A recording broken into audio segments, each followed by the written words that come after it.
afternoon, everyone. My name is Chris Cooper, known as a Channel Guy Trader, and I'm reporting to you live from Wall Street Trading Satellite Office down in sunny South Florida. Today's date is Monday, March the 11th, 2013, and here is today's After the Bell Market Summary brought to you by WallStreetTrading.com. I want to first off by taking a look to see how the indices closed the session out here for the day.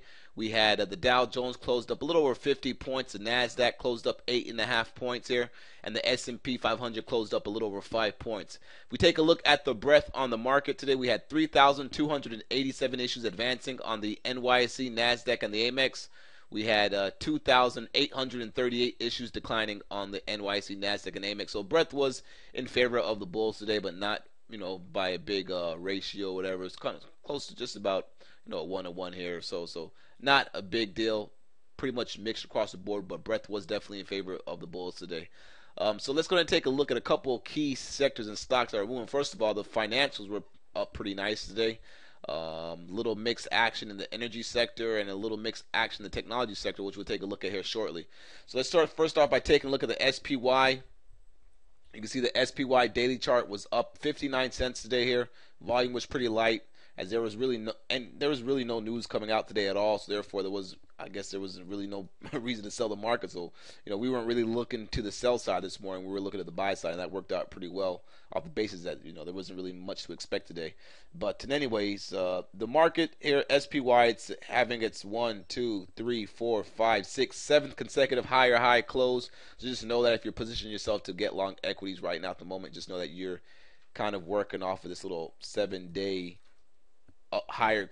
consecutive higher close action that's been going on here. But as far as the levels that we're going to be working off of here going into the short term here, is we're pretty much near all-time highs on the SPY. The all-time high on the SPY is 157.52, and that was a high that we made back here in October of 2007. So remember that level, guys, 157.52. which is about $1.50 away from our current price. So keep that in mind there. Again, we are back above these key short-term moving averages, so until that changes, use these moving averages as a gauge. And you can see here the 2020 EMA SMA looks to start curving up, and the short-term moving averages, the 8 and the 5, are back in this nice upward sloping trend here. So we'll see how that plays out. Market, the short-term you want to watch is today's lows, or I should say this 155 level. Okay. Take a look at the triple Qs. All right, the triple Qs had some decent action today here. Triple Qs continues to hold above this key 68, 60 level that we've been talking about here from the top of the little supply zone. Let me go ahead and move this trend line. 1 second. Let me go ahead and move this trend line over here real quick to this little gap low and take this one out a bit. 1 second, guys. Take this one out here. All right, so you can see the next resistance that we have right here is the 69 level, which comes from this little gap that we have all the way right here. That's where that trend line comes from. This little gap that we have right here from October the 5th, a little gap down, and we gapped on the 8th, So therefore, once we break past this key 69 level, the next resistance on the triple Qs is not really until like around 69, 68, which comes from, these highs right here. All right, 69, 68 is the next level you want to watch. So, again, some decent action here in the Qs, and the Qs are starting to hold up some momentum a bit right there. Now, if you take a look at the IWM, the IWM had a nice little day today as well. Here, holding above 92.269. This looks pretty good. Got a little breakout if we break out over this 93.77 level. Of course, when we look for that 94.50, that 95 target. At the same time, the IWM had a little slight lower close today, but even this one's working off of a 1, 2, 3, 4, 5, 6, 7, 8, 9 day consecutive higher move here. So therefore, today took a pause day, which is not a bad thing to have happened because it did need to pause a little bit. And it's probably going to consolidate a bit up here above this 92.69 before it tries to get some more juice to move higher. All right. Let's go ahead and take a look at the dollar futures to see what the dollar futures did today. For some reason, my Thinkorswim platform is running a little bit slow. Probably because I haven't turned my computer off in about 4 days or so. So anyways, see here, dollar futures a little lower close today. However, it's still above these little short-term moving averages right here. All right, really, we really want to see the dollar futures break back below 82. If we could get it back below 82, then we could see some nice action here. For a possible move back below 81.50. If we get below 81.50, we can see this thing really start to get some selling pressure. But right now, as long as we continue to hold above 82, it's probably just looking at base up here for another move higher, since the short-term trend, since these lows that were made back here in early February are still holding place here. That nice little uptrend that we have in there.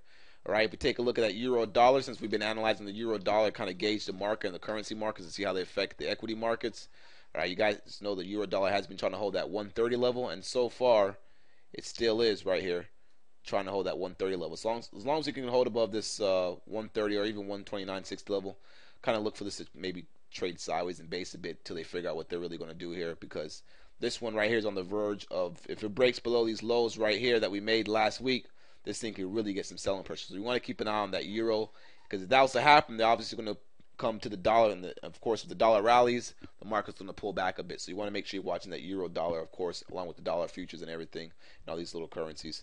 Let's take a look at the commodity sector now here. Crude oil, starting off with crude oil. Dang it. All right, starting off with crude oil here. Let's see how the crude oil market closed today.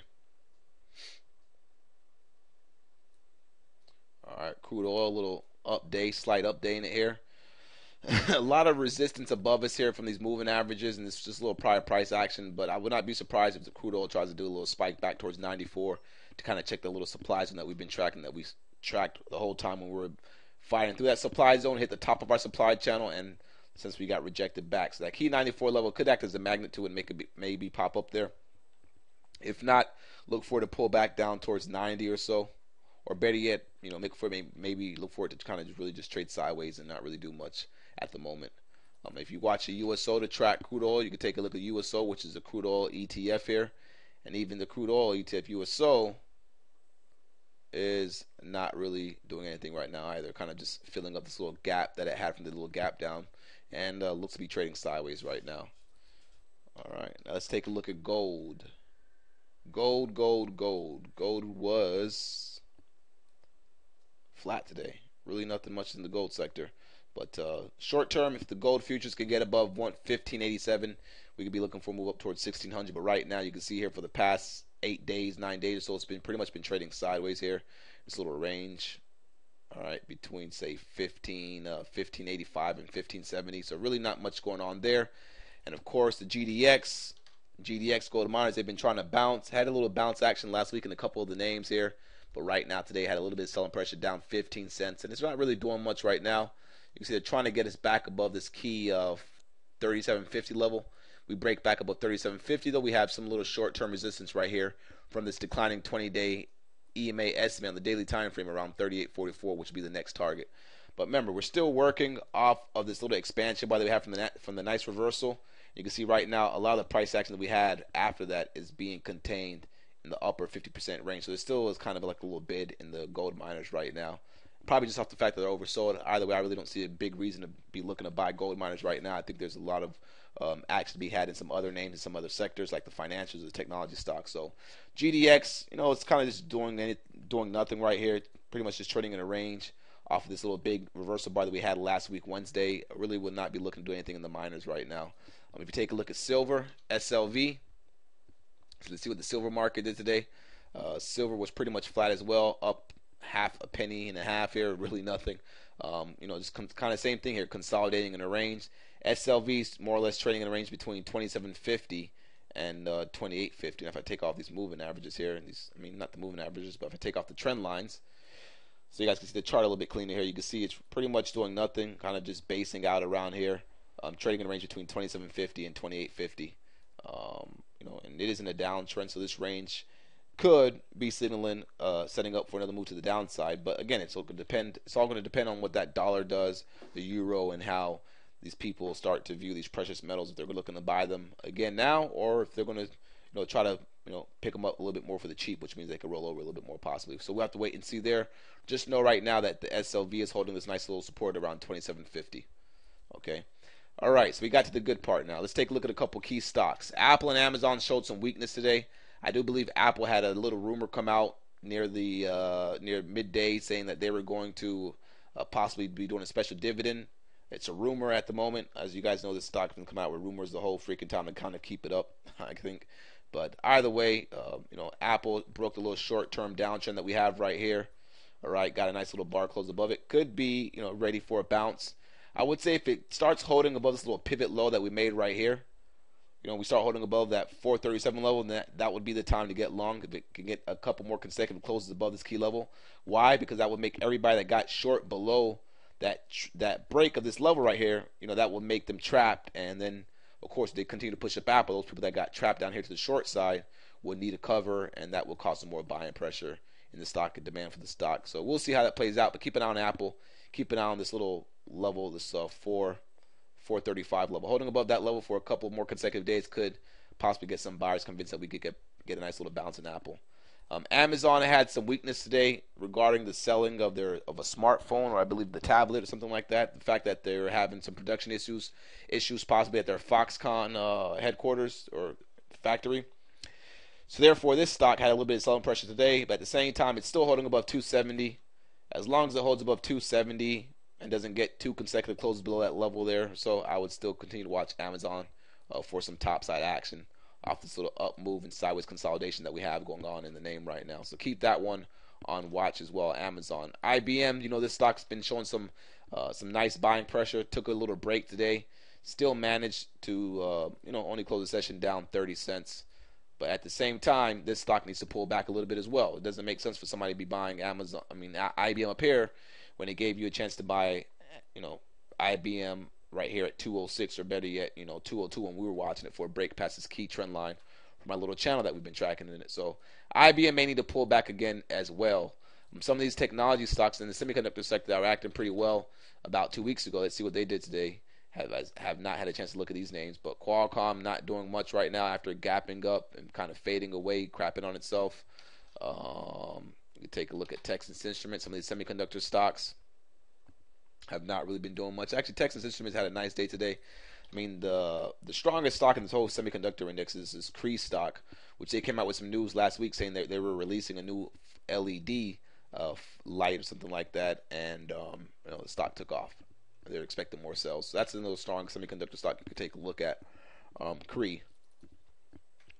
As far as the financials goes, Goldman Sachs was holding this level today around 150. What was it? 150, 350. Take a look at the 5-minute here. Yeah, Goldman Sachs was basing around holding this little level right here, 153.50, but then you can see it cracked here a little bit near the end of the day as some of the financials started to roll over. They got bought back up, kind of like Citigroup in the last 15, 20 minutes of the day there. But either way, Goldman Sachs, this one's trading in a range here between 158.60 and this 147.40 right now. So really not doing much, kind of in this little big range, this little wide range. Wells Fargo is a real bank that you want to be taking a look at. We've been mentioning Wells Fargo for the past 3 weeks to our group of traders, and you can see now it's taken off. And really all it did right here was, based out around in this little range between 34.50 and 35.58 here. All right, and now it's taken off, and now it actually has some nice momentum in it. And you can see the moving averages are kicking up here. So if you're watching the banks, make sure you watch Wells Fargo. This stock, actually looks much better than the other banks. Take a look at the monthly chart right here. This stock looks like it can be ready to get some nice juice to it, as it's going to be breaking back above the bear market sell-off we had right here. All right, so compared to what all the other banks did from 2008 to now, this one has actually held up pretty well if you think about it. So Wells Fargo, guys, keep an eye on that stock there. It could be one of the best performing banks out there for the end of this quarter. I should say they could probably mark this one up a lot more going into the end of the quarter here, which ends this month, of course. All right, Wells Fargo, Bank of America. This stock held the $11 level last week here. This one's looking pretty good as well, still back near the top of the range. You can see once this one breaks past 1250, so this one can get some extra juice as well.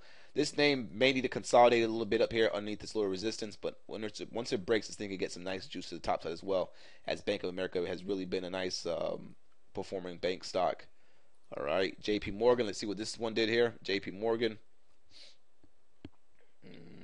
JPM consolidating on top of this 49.75 level, and it still looks pretty decent here. All right, just a little nice little consolidation right now. May need to base it up a little bit more before it tries to take out this kind of little triple top high that it made right here in the past 3 sessions here.